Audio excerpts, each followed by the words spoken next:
What's happening, everybody? Justin, Bridgewater's Finest on YouTube, Blockbuster_guy on Twitter, and I'm in a great freaking mood today. Not only did I go 4-0 last week against the spread and over-under, not only am I 12-4 against the spread and over-under in the last 4 weeks, but it's my birthday today. The last birthday of my 20s. Not only is it my birthday, I also come to find out I share a birthday with the incomparable Gio DeFranco from Gio Knows. So after you wish me a happy birthday in the comments, run on over to his channel, to his Week 16 video. Wish him a happy birthday in the comments too. This is Week 16 of my weekly NFL picks show for the 2013-2014 NFL season.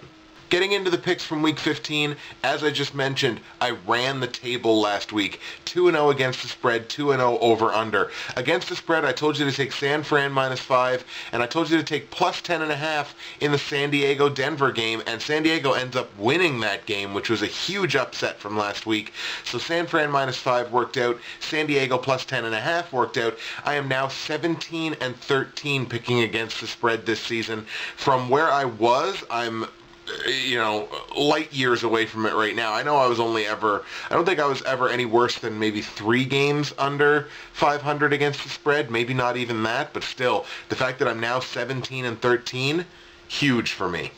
On the over-under, I also ran the table there. I told you to take over 51 in Minnesota-Philly. That definitely worked out. Minnesota pulling off a big upset there. And I told you to take over 43.5 in Cleveland and Chicago, and they had a shootout on Monday Night Football, so that definitely worked out. 14-15-1 now, over-under, on the season. And if you count those two up, I am now 31-28-1 combined on the season, over 500 overall between ATS and OU on the season, and I can't be more excited about that. It's almost like I know what I'm doing. And if we take a look at the platinum, gold, silver, and bronze, it was a successful week there as well. I did miss my silver pick, unfortunately, with that baffling loss by New Orleans against St. Louis. St. Louis beats them 27-16, which is weird there. But the platinum pick, Carolina beats the Jets 30-20. The gold pick, San Fran, of course, as we mentioned, beats Tampa Bay by a score of 33-14. And the bronze pick, Indy, totally clobbers Houston 25-3. So I got the platinum, got the gold, got the bronze, missed the silver. Those rankings on the season: platinum 14-1, gold 13-2. The silver pick has been the susceptible one this year. I'm only 10-5 on my silver pick, but I am 12-3 on the bronze. Overall, straight up in Week 15, I only scraped by. I was only 8-8. So against the spread and over-under, I thrived, but there's always seems to be a little bit of give and take there. So I was only 8-8 straight up, 136 up, 87 down, and 1 on the season, sitting still in the 86th percentile on Yahoo.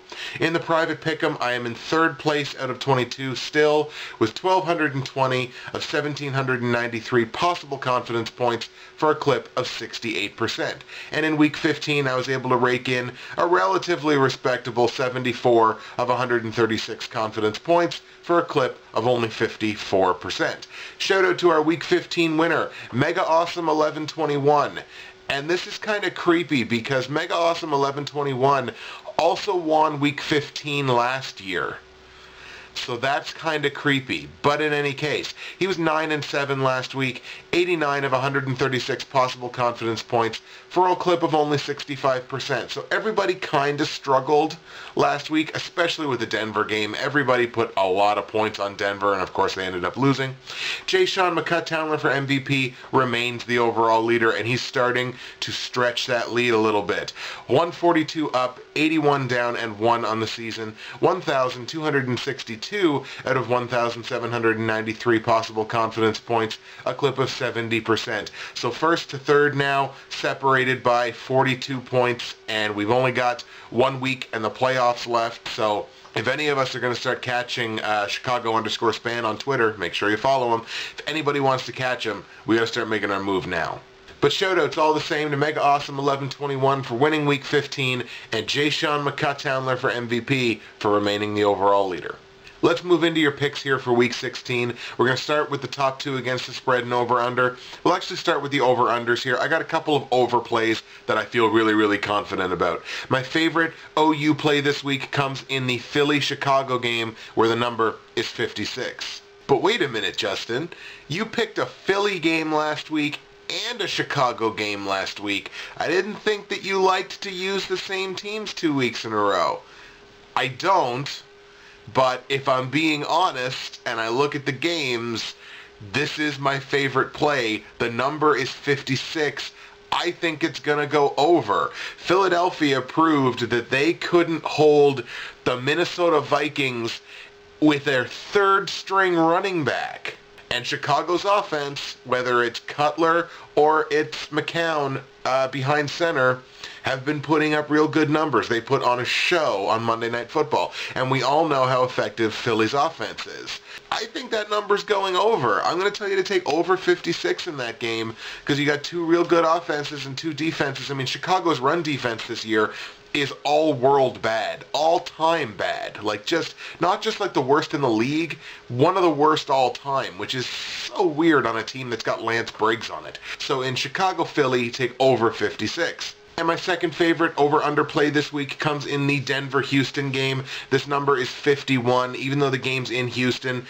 My prediction is Denver covers this 51 on their own because they got to be pissed off that they lost a divisional game last week against San Diego. So Denver in a total romp here, 51. Again, I think Denver covers it on their own. So Denver-Houston take over 51 points. So now let's take a look at the against the spread plays this week. I have my favorite ATS play this week is one of the bigger underdog lines of the week, and it's Arizona at Seattle. Now, yeah, Seattle has been more than dominant. I mean, it's dominant doesn't do it justice the way they've played at home this year. It's been destructive the way they've played at home.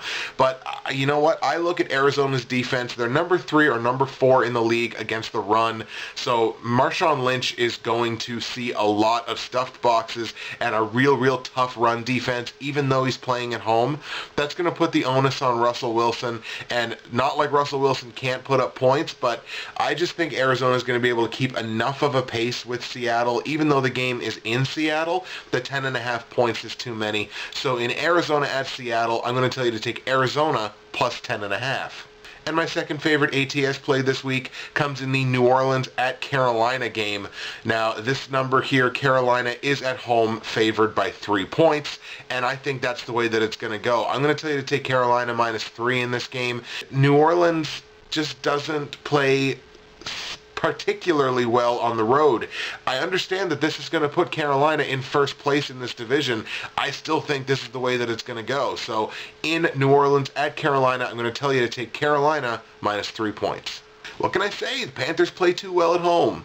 Now let's take a look at the platinum, gold, silver, and bronze picks for Week 16 in the NFL. Start with the bronze pick where I am again 12-3 on the season. The Atlanta Falcons travel to Candlestick to play the San Francisco 49ers. This is likely the last game in the history of Candlestick Park, but San Fran playing real well at home. They're still not out of their division hunt there. They're basically out.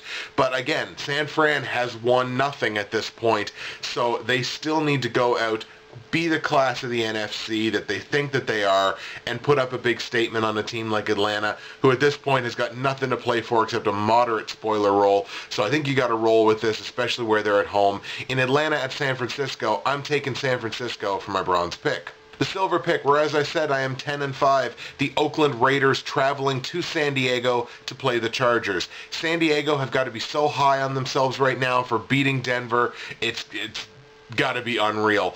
And Oakland, what does Oakland have to play for? Again, absolutely nothing, just winding things down to the end of the season. So you got to take San Diego because, again, there's another one. San Diego I don't think San Diego is completely out of the equation here in terms of wild card and things like that. They may still have things to play for here. It may, once this week is over, they may not have anything, but this week they still have to play as though there might be a moderate, so you're saying there's a chance. So San Diego, I think, has to romp over Oakland here. I'm going to take that San Diego at home to beat Oakland. That's my silver pick.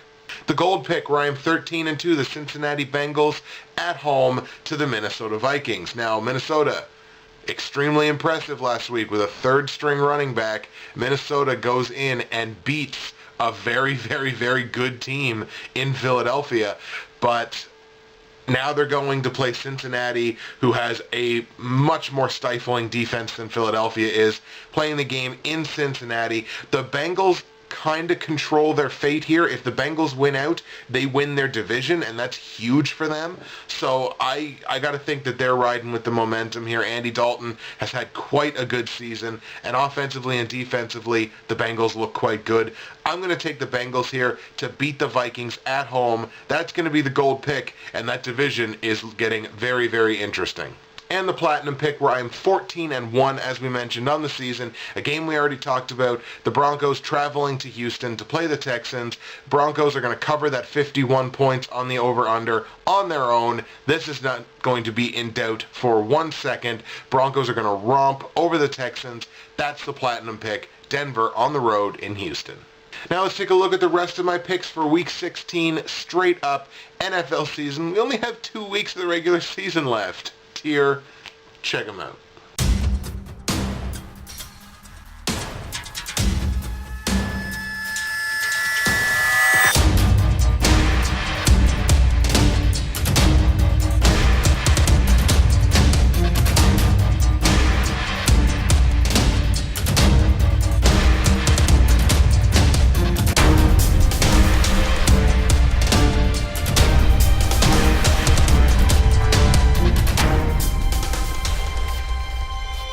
That is your Week 16 show, folks. Comments, hate, and love, you know where they go. Comment section below. Again, make sure you wish me a happy birthday in the comment section. Run on over to Geo Knows at YouTube. Wish him a happy birthday in the comment sections in his videos.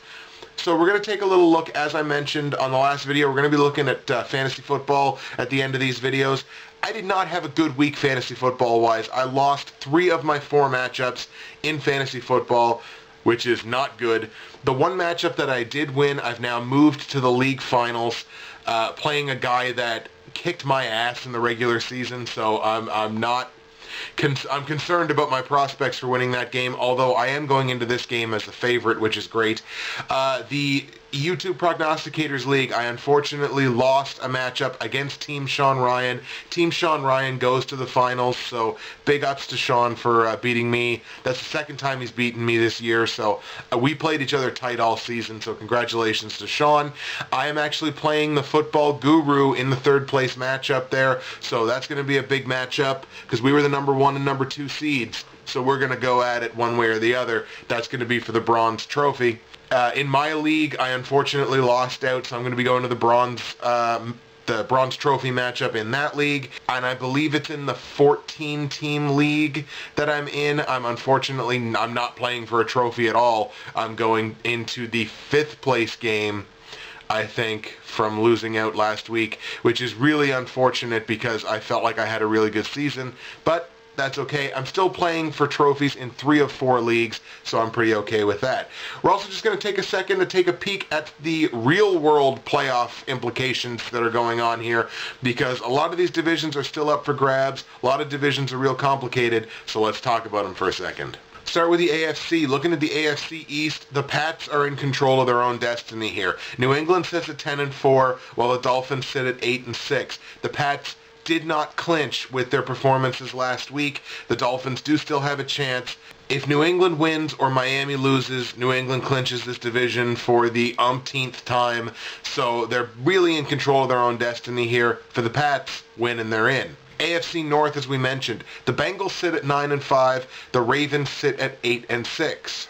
What's super interesting about this matchup is Baltimore holds the first 2 tiebreakers in terms of division here, which is head-to-head record and divisional win percentage. And these 2 teams play in Week 17, so the AFC North is still wide open for either one of these 2 teams. That's going to be interesting right down to the last game of the season. AFC South, of course, Colts have already clinched the division, so big ups to the Colts for clinching there.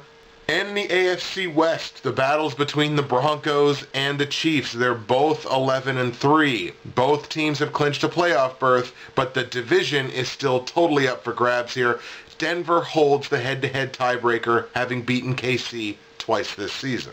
We move over to the NFC. We'll start in the NFC East, one of the weaker divisions in football, it seems. The Eagles sit at 8-6. The Cowboys are at 7-7. Dallas beat the Eagles in Week 7 and hold the division win percentage tiebreaker, so kind of the same situation as in the AFC North. However, Philly and Dallas play again in Week 17, so this division could come right down to the last play of the last week of the season, like it seems to with Dallas all the time.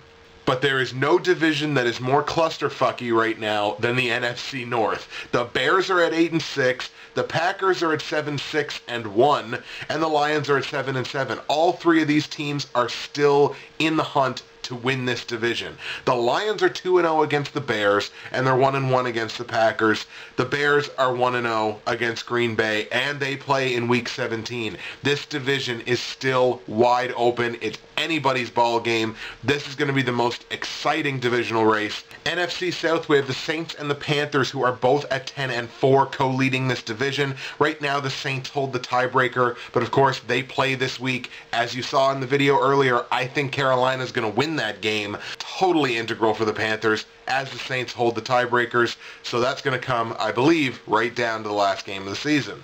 And the NFC West, the 49ers are not out of it yet. The Seahawks are at 12-2. The 49ers are at 10-4. Seattle have clinched a wild card spot at absolute worst, but I obviously think they're going to win the division.